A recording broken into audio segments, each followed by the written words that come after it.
Good morning, everyone. It is January 22nd, 2026, and today we're going to talk about the queen of longevity markers. Remember the king, VO2 max. That's my least favorite longevity marker there is, but it is top.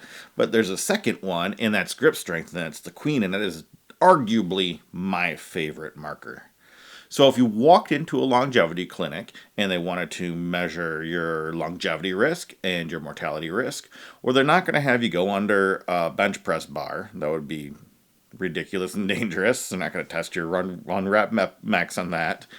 They're not going to check your VO2 max. Well, they probably won't. They might. But there's a much simpler way to do that. It's almost as effective as VO2 max. They're going to pull out a device, and forgive me for the pronunciation of this, but it's the dynamometer. And the dynamometer tests your grip strength. It does not look like this. It looks kind of like you kind of claw grip it like that. And when they do that, they're going to predict your longevity. It's going to predict your heart attack risk, your stroke risk, and actually all-cause mortality with pretty darn good accuracy. And if we look at that in terms of RPG terms, we're looking at the constitution stat. That's your tanking stat. If you have a higher grip strength, then you're going to be able to withstand these external pressures that happen as you age. And when we talk about the science behind it, the big one, or the big two, the first one is the Peer study that was published in the Lancet in 2015. And they looked at 140,000 people across 17 countries, so an incredibly wide swath of people. And for every 5 kilogram drop, so approximately 10 pounds in grip strength, they found a 17% increase in cardiovascular disease and a 16% increase in all-cause mortality. I should back up a second. It wasn't just cardiovascular disease, it was cardiovascular disease death. And then there's one that was published in the British Journal of Medicine in 2018, which covered 500,000 people. And that found that low grip strength was correlated with cancer mortality and respiratory disease. So grip strength alone predicts all of these things with a high amount of accuracy.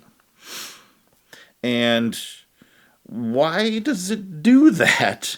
Well, grip strength is a really strong proxy for entire systemic integrity. And if we look at what happens when you have to grip something, this is my heavy boy. This is my Captain's of Crush 2.5. I can't quite squeeze that one all the way through. I think it's 265 pounds of force. And it requires, when we try and grip this, it requires some neural drive. And that neural drive is the ability for our brain to operate with our muscles in order to squeeze. And you need a tremendous amount of muscle recruitment in order to do that. And you also have to improve something called the rate coding. So the rate coding is your nervous system's ability to increase the frequency in which the motor neurons fire so that they can generate more force. So the more you can do that, the better. And the more efficient you have neuromuscular efficiency, then your central nervous system can fire and fire and fire with high voltage neurons over and over again, and you can prevent yourself from being weak and maybe, can I do it? Can I squeeze it? No, I can't. Can't squeeze it on camera. And this is important because the more efficient and the better recruitment you have, the better ability you have to grip, but it doesn't just correspond with grip. It means you have the better ability to recruit all those neurons throughout your body. So I still don't have my churro and donut stand-in, so we're going to go with Lego Man. Lego Man. I'm a paladin. I have high constitution, and my grip is strong enough to pick up a Prius.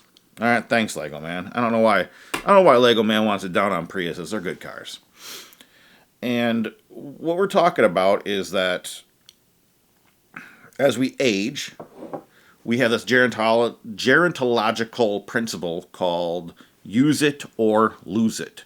If you don't use that grip strength, you're going to lose it. But you're going to lose everything that comes along with grip strength too. You've probably heard of sarcopenia. If you haven't, that's loss of muscle mass as you age. But we also have another term called dynapenia, and that's loss of muscle strength as you age. And the loss of muscle strength happens earlier, and it is an independent marker from sarcopenia. And it's arguably more important. Because with the dynapenia, that means we might have the muscle mass, but our brain is degrading. We can't efficiently recruit those muscles to squeeze or grip or perform strength actions. And unfortunately, modern life, when we're on screens all the time, working sedentary jobs, and so on, they don't promote strength. They don't promote us using that grip. Unfortunately, the big one is once your hands go, there goes your independence. So it's incredibly important, I say vital, to make sure that you train your grip. I want to be honest too. When I look at my genetic markers, I have a couple of markers that say that my grip strength should be pretty weak. And even though I can't quite get this one closed, most people will be stuck like this on this gripper. They won't be able to do anything with it. So I have an incredibly strong elite level grip strength, even though my genes say that I have a weaker grip strength. Because you can out-train that, and you can out-nutrition it. One thing I do is I ensure that I take methylated B vitamins because my folate capacity is vastly reduced from typical or a normal baseline person. So I supplement. And I've been training grip strength forever. Since I was probably 13 years old playing hockey, I wanted to have the hardest wrist shot I could get, so I trained my wrist and I trained my grip. So I've out-trained my genetics to have elite level grip strength. Other things you can do in order to train your grip strength, one of the more effective ones is dead hang. You go up on the bar, you hang there for 60 seconds, and then you let go. Do that once a day. You can do a weighted farmer's carry. And in this case, what you do is you take your weight. So I'm approximately 225 right now.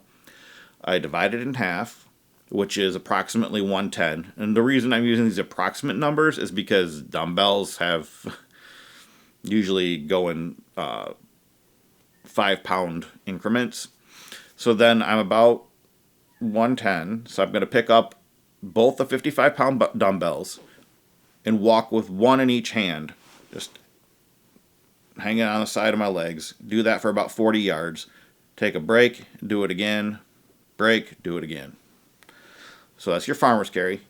One of my favorite things to do is when I go to the gym, the Smith machine that they have there has a thicker bar than a normal Olympic bar. So a thick bar can help with this grip strength training.